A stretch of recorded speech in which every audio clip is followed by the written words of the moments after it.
Family of the boy targeted with a racial slur at a Rochester park that has now gone viral is speaking out for the first time tonight. Almost a month ago, we showed you this video of a woman named Shiloh Hendrix using a racial slur against a child and another man at a playground in Rochester. Police have referred potential criminal charges to the city attorney. But tonight, the unnamed victim's family released a statement saying, quote, "This event caused our family much pain and many sleepless nights.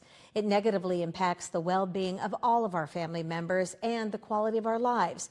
We no longer feel safe in our home and our community. We're working with the NAACP Rochester, Minnesota's branch on resources to address this trauma and pain." You see, I tried to tell you guys that it wasn't over. I tried to warn you all that they are still coming for Shiloh Hendrix. And isn't it crazy how the media can do their job when they want to, but then at other times they completely ignore stories? Isn't it weird that we're getting updates from local news outlets about Shiloh Hendrix, a white lady that said the N-word? We're getting updates every night about that on the local news. But on the local news over in Texas and Frisco, we're not really getting many updates on Austin Metcalf and Karmelo Anthony. It's crazy that a woman saying a simple word is getting more media coverage than a child being stabbed in the heart at a track meet. Yet here we are. And this is one of the main reasons why we're here. Because the media is not playing fair. The media has an obvious agenda. And that is clear as day when you see them on the news discussing Shiloh Hendrix, but you don't see any news clips out there of people discussing Karmelo Anthony. So one of the main reasons why so many people are fed up, one of the reasons why so many people are starting to speak out, one of the main reasons why I'm still sitting here till this day making videos about this is because of how the media does whatever they can to demonize white people while totally ignoring all of the other crazy stuff going on in our country, all of these crazy crimes committed by other races of people, more specifically people that look like Karmelo Anthony. So that's why I'm still here making this video, because the mainstream media and even local media outlets, they have all of this energy that they want to aim and direct at white people to further spread hate about white people. But they don't have the balls to talk about Karmelo Anthony. Now, this family of this autistic child, they have released a new statement. That was not the full statement that you saw in the clip at the beginning of this video. No, they said much more, but I still don't believe that this is even necessarily the family of the kid who was called the N-word. I don't know what to believe. All I know is there has been multiple fundraisers for this family that they have not produced yet. There's been town hall meetings about this family. We have not seen the family yet. They want to talk about this on the local news every night. You get a 5-minute Shiloh Hendrix update every night on the local news in Rochester, Minnesota. Yet no interview with the family, no pictures of the family, no pictures of the kid. None of us have seen this family yet. And it's clear as day there's something shady going on here. It's not that, oh, I think there may be something shady. No, it's clear as day now. How long has it been? It's been like over a month at this point. Come on. Or like a month at least. Come on. Right? I think it would be best for them if they just kind of try to let the story go away. But they don't want to do that. They want to have their cake and eat it too. They want to try to use Shiloh Hendrix as some sort of evidence that racism is still alive. White people are so bad. Yet for the life of them, they cannot produce this family.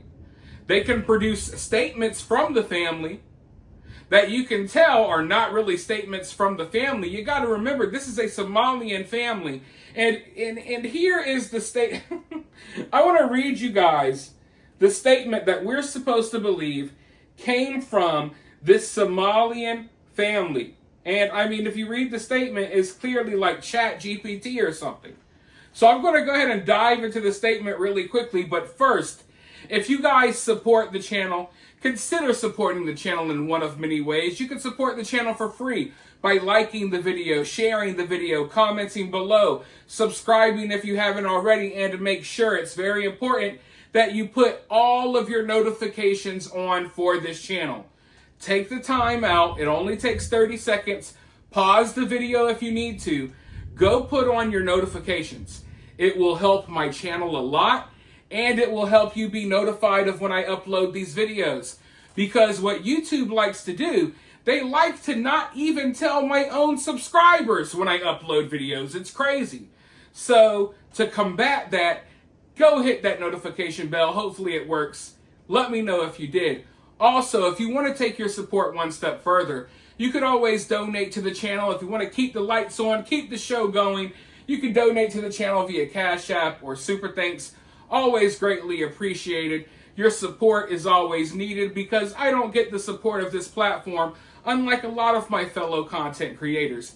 But with that being said, let's dive into this alleged statement, this supposed statement from this non-existent family. Here it goes. We are the parents of the young boy who is the victim of racial slurs and assault at Soldiers Field in Rochester, Minnesota. And here is our statement. I gotta go ahead and pause there. As I tried to explain to you all in one of my past videos, I don't know if you saw it, but it's like everyone kind of figured the story was over with Shiloh Hendrix as people were moving on. They've been crafting a new narrative. Now it's not just, oh, she called the kid the N-word. Now they're saying that she's guilty of assault and she chased the kid down. They've added all types of extra details that we know didn't happen because it was never part of their original story, but now it's part of their story now. And they're banking on the fact that many of Shiloh's supporters and donators aren't paying attention anymore. They're banking on the fact that we all have our own lives, we have bills to pay, we got other things to do, right? So they know that they have no lives, they have nothing better to do than mooch and leech off the system.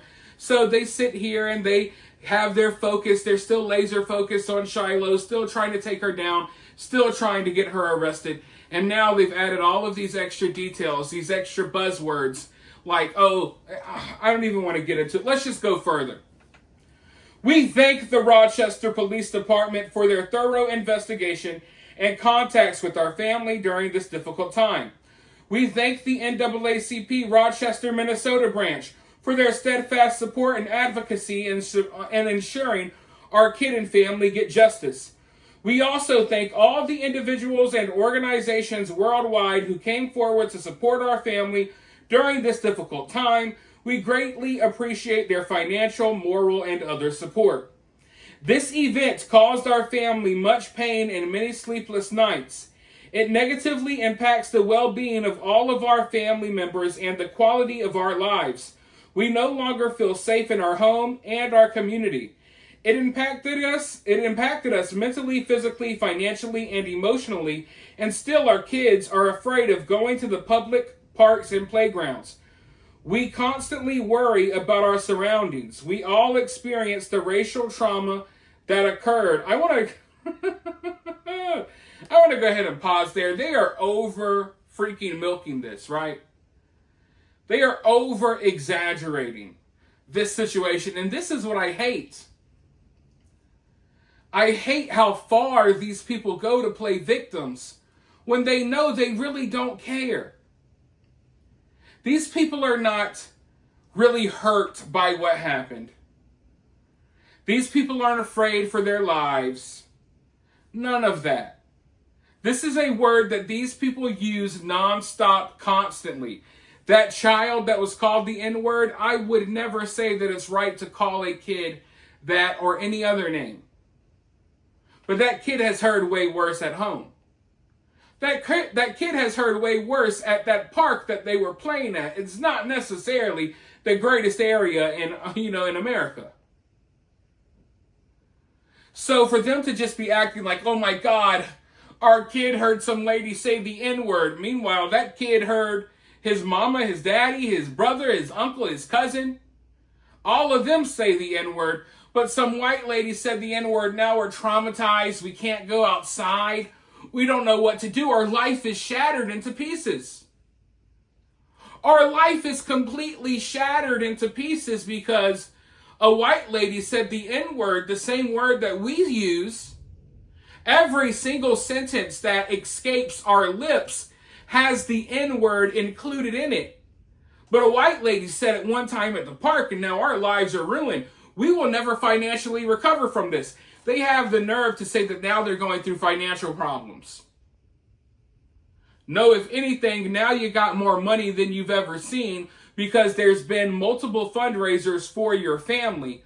But I don't even believe that this is really the family. I don't even know if a family really exists.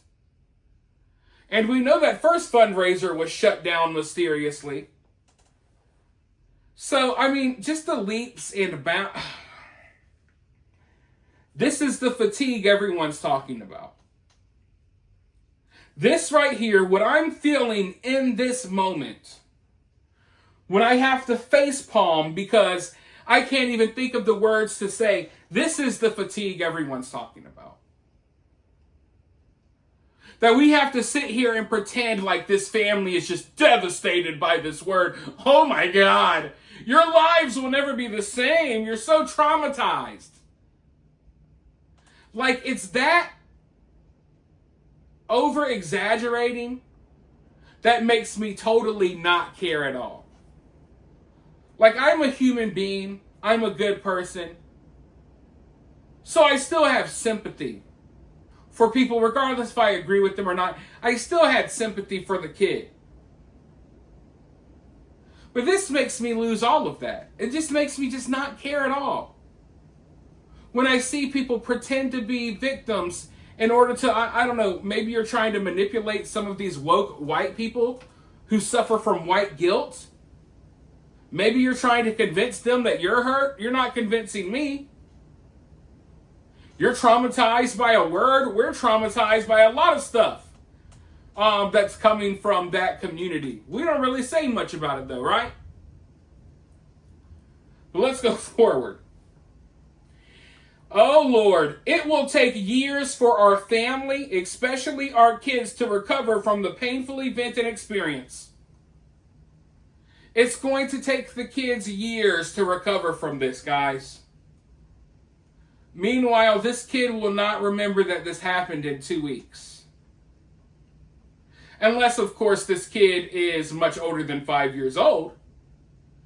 I mean, if this kid's like 11 or 12, he'll probably remember. And I do think the kid's like 11 or 12. But if he's 5 years old and autistic, surely he'll be over this. He was over this by the time he left the park. But no, it's going to take years and years and years for them to recover from this, guys. For them to recover from the N-word. A word that they use, their friends use, their family uses, a word that they hear in every movie they watch, every song that they listen to. Fatigue. We ask the public and the authorities to protect our identity and privacy. As parents, our priority is to focus on providing our kids with care, safety, and protection they need, and contact them with resources in the community or connect them with resources in the community to address their trauma and pain. We are working with the NAACP on resources to address this trauma and pain. We condemn any hate based on race, ethnicity, religion, or color. We demand justice for our family, the public, and the larger community, and to hold the perpetrator accountable for her actions. Thank you for your outpouring of support, kindness, and being with us during this difficult time. How can you thank someone or thank people for being with y'all when no one knows who y'all are? So we're supposed to believe that this Somalian family put together this statement? They put together this statement? Really? Where is this family? I'm tired of playing the games here. Because you cannot play victim from the shadows. If you want to play victim, you at least got to show yourself. But that's where we're at now. That's how bad things have gotten. Now, you got to feel sympathy for victims that we don't even know exist. You must attack this white lady, right? You must hate this white lady, and you must fully support this black family that's traumatized, that you don't know for sure exists, because we can't show you them, we can't produce them, we can't bring them out here. They've had multiple events where everyone assumed this family was going to show up. They didn't. Not at the protest, not at the town hall meetings, not at the NAACP meeting, none of it. They're not there. But continue to show your support and donate money to this invisible family that, as far as we know, was just crafted in someone's imagination. It looks like a gigantic scam.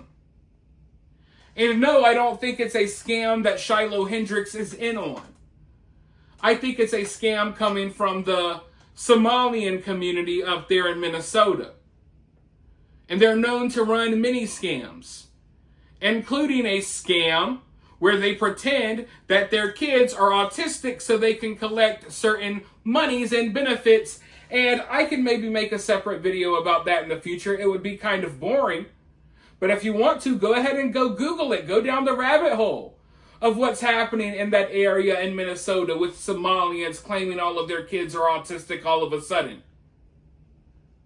There's been a freaking crazy spike in the number of autistic kids in Minnesota ever since they started shipping in these Somalian immigrants. And they're all gaming the system. And right now it looks like they're still gaming the system. You want Shiloh thrown in jail. You want money raised for you. You want protest meetings, all of this stuff to happen. But we can't see y'all. We can't even get any reassurances that y'all are real. And no, I don't think Shiloh Hendrix called a non-existent kid the N-word. I'm sure there was a kid there, but I don't know who the kid was and who the kid's family is. And I don't believe that this family has even necessarily been identified yet. So here we are. All of this time has passed. They still have the audacity to talk about this story every day on the news without mentioning that this family is just nowhere to be found. They still want to have their cake and eat it too. They want to demonize white people as much as they want, even though they can't produce the victims of this story. And I find that very weird. And what they're trying to do is they're trying to set up like a new president moving forward to where in the future they could just make anything up about white people. And they don't even have to have evidence. They don't even have to have the victims of said hate crimes.